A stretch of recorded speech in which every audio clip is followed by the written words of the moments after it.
talking about the rules of changing rules to become better in your interpersonal relationship.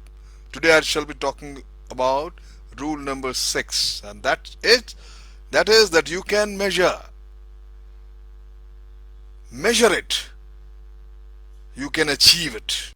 If you can measure it, you can achieve it. My friend, just give it a thought that most of us in any business spends a great deal of time measuring. We measure sales, we measure profits, we measure rates of growth, return on investment, income versus expenditure or outgo, store sales from quarter to quarter, and etc. Many parameters people have and keep on measuring. My friend, in many ways, the power of being an effective manager and leader is setting up systems to measure everything. It's the only way we can know for sure how we are doing, how our business are working, how we are improving in our performances. And given to our this addiction to measurements and its documented value, you would think that we would be more attuned to measuring the soft side values in the workplace, which we generally ignore. The most important factor in improving your interpersonal relationship, and that is how often we are rude to the people around, how often we are polite, how often we ask for input in a meeting rather than shutting people out. How often we bite our tongues rather than spit out unnecessary or needlessly, I would say, needlessly inflammatory remark.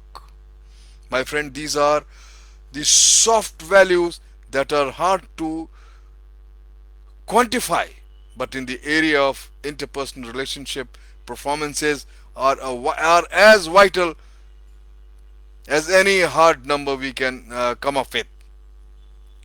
They demand our attention if we want to alter our behavior and get credit for it. I give a personal example. About a few 3-4 years back, I decided to be more attentive father, and I just asked my daughter Zara, what can I do to be a better father? And she said simply, Papa, you remain so busy in your own work, you remain out of the house so much, you travel so much. I don't mind that you are away from house so much. What really bothers me is the way you act when you are at home. You talk on telephones. You watch TV so much. You're stuck to your mobile, and you don't spend much time with me. One weekend, when I was just alone, my mother had gone somewhere, and only we two were there in the house. And I wanted to go out, but you said, no, you be with me, don't go. So I stayed home.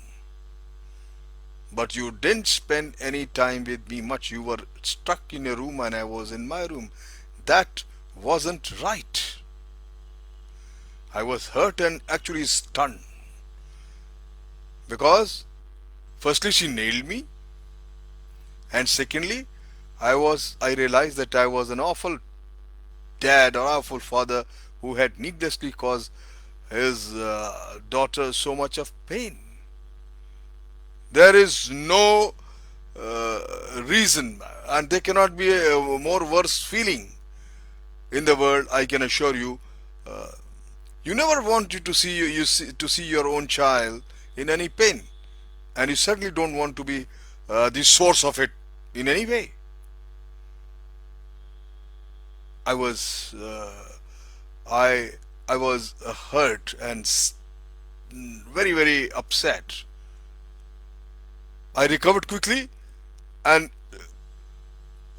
reverted to a simple response that I keep telling and keep suggesting everybody. I said, "Thank you, Zara, and I will improve. I will become better." From that moment onwards, I made sure that whenever I am home, I spend maximum time with Zara and less time TV, talking to people, or stuck in a social media, or stuck to my mobile or computer. And I started measuring every day how much time I spent actually with Zara, how much time I spent actually with all this. And let me tell you, lo and behold, in just about 2-3 months, I realized that my time spending with Zara was increasing. I was measuring it.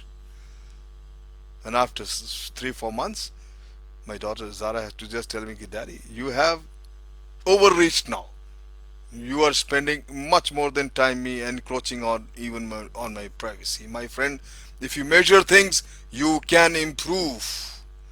And let me tell you, everything is measurable if you are clever enough to see that it needs measuring, and one can devise a way to track things.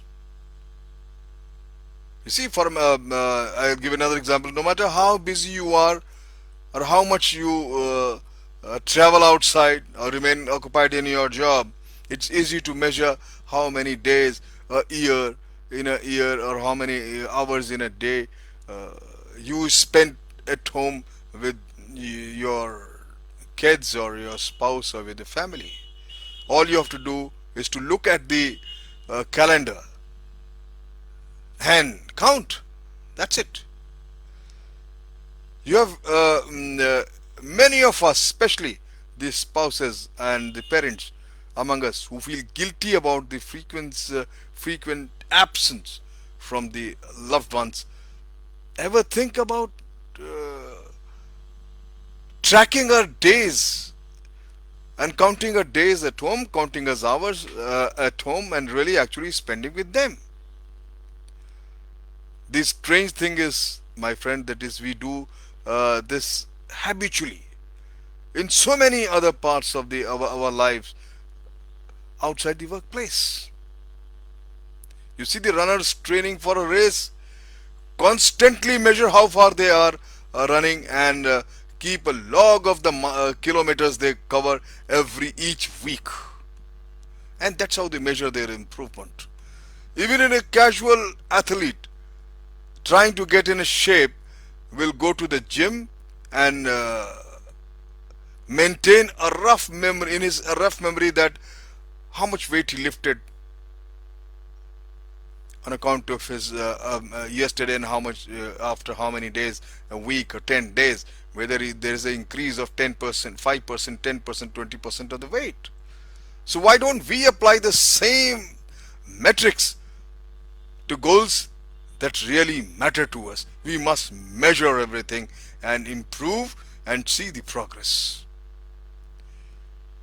Once you see the beauty of the measuring, these soft values, my friend, your life's other valuable things, they kicks in the right direction, such as the fact that letting surgical numerical targets, which makes you more likely to achieve them. For example, another measurement I injected into my home life was seeing if I could spend 10 minutes each day with my my pet, and each day with my Zara. Of course, I spend so much of time, and how much I play with her. Even 10 to 15 minutes is not a very long time. but it makes a bond great, and it rejuvenates me, my friend. Measuring things without measuring a goal, I was much more likely to blow it off. It's very important that we must focus, and anything and everything we must measure, and that's how we can see the progress, and that's how we can monitor how better we are doing it in our interpersonal relationships, and therefore improving ourselves overall. Thank you very much.